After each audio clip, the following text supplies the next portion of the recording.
Hi, I thought I'd do a quick review on my Shoei GT Air helmet. Now I've owned this helmet for around 2 years now and I've been quite happy with it. Helmet design has come a long way in the last 20 years. This is my first helmet. This is a Everoak full face helmet that I bought in around 1993 or 94, I can't remember which, and it's typical of the technology, I guess, of the 50s and 60s helmets that were coming out of England.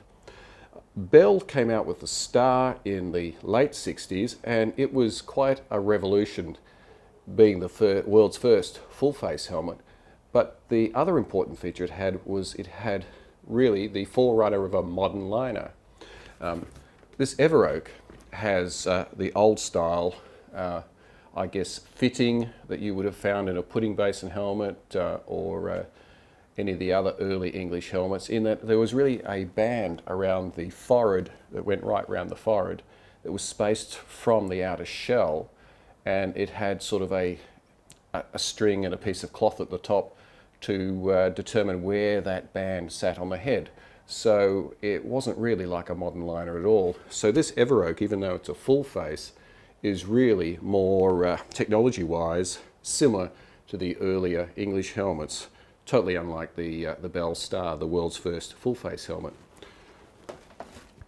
Now the Shoei GT Air is Shoei's top-of-the-line helmet, or it was when I bought it 2 years ago, and this model is still in their lineup, though the colours have obviously changed.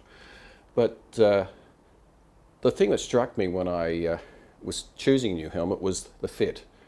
This is probably the first helmet I've owned that has fitted me properly, and I mean really properly, whether it was just the shape of my head or whether it's the way Shoei have developed the liner for this helmet. But once I found the correct size, the fit was like a glove, I guess you'd have to say.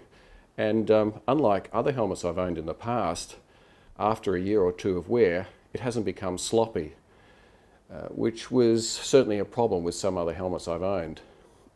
It has sort of become more like a well-worn but good pair of shoes. If anything, the fit is probably better. It's more comfortable now, but it's not loose on the head. It's still very good.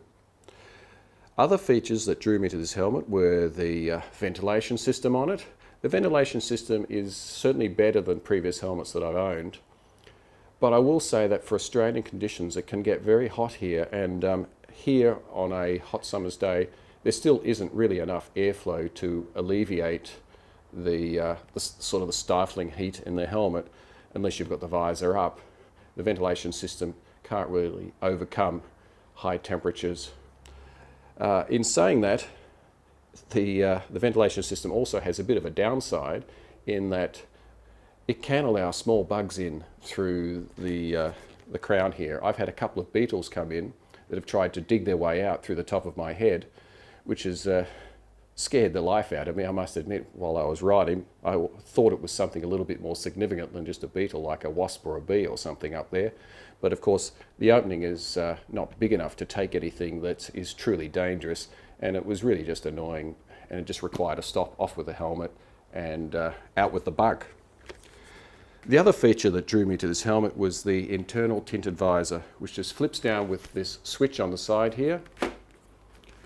And it's truly a godsend, particularly for anyone who wears glasses, because being able to flip the tinted visor up or down at a moment's notice is great, particularly if you're going in and out of heavily lit or darkened areas, say into a heavy tree canopy, or out into bright sunlight, or into the afternoon sun. It's just brilliant. The tinted screen is optically very good, causes absolutely no distortions, and in conjunction with the clear, you can run them obviously with both down. It's just an outstanding feature.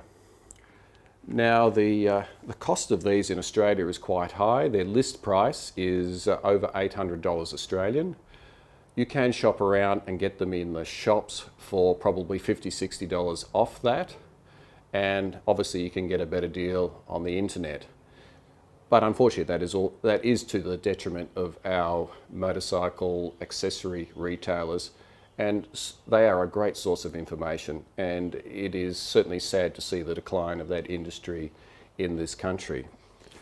Replacement visors are around $100, and they're not too hard to change. I won't actually take it off now because I don't do it enough, and I do have to scratch my head every time I replace a visor on a new helmet.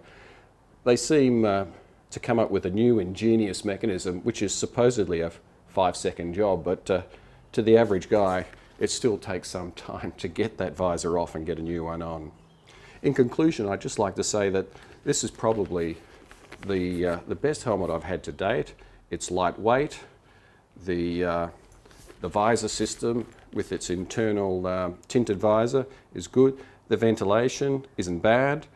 The noise levels, yeah, they're certainly better than what I've had in the past, but perhaps manufacturers can do better on that, perhaps with an active noise cancellation system.